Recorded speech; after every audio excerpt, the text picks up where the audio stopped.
Girls in Afghanistan. Minorities, they are affected more than anyone else on the climate change. For one family in Herat province, not having enough water set off a devastating chain reaction. It was the reason I became indebted and lost everything because of the drought. To settle his debts, Shah Mohammed took his daughter Khadija out of school. Instead of her getting a diploma, he was paid a dowry when he forced her to get married. Late last year, she tried to find her own way out. It's so sad. She attempted suicide by setting herself on fire. It's all because of my husband. He physically and mentally abused me.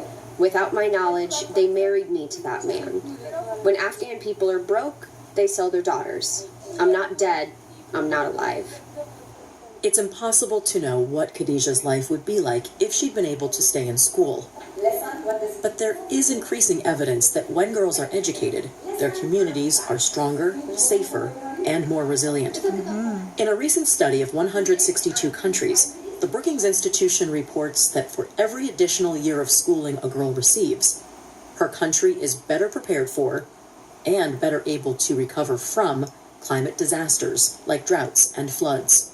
Author of The Kite Runner and United Nations Goodwill Ambassador Khaled Hosseini explains that educated girls are more likely to become decision makers who reinvest in their communities.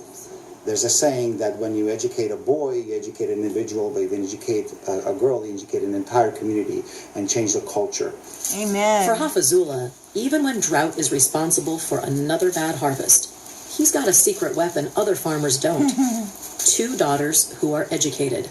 In this conservative country that has long limited the and role he was of women, going to grow heroin. Fazila and Wazila worked hard to convince their dad, who has just a 5th grade education, to let them graduate from high school and then earn teaching degrees.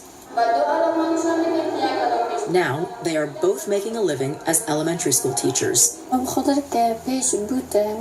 Before this, our economic situation was terrible, so I wanted to go to school and be able to earn money.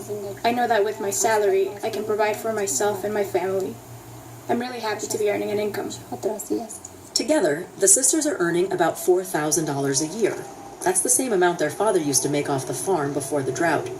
Now, he's lucky to make $1,000. If my daughters didn't work, I can't imagine it. Our family couldn't survive. Their teaching salary helps our family survive.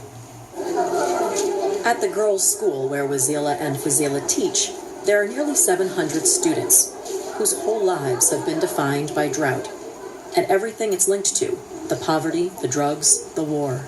And while they lose so much to these catastrophic problems, their education is something no one can take from them. This is so cute. Watch this. Look at her. Look Look at her. How cute she is. Afghanistan.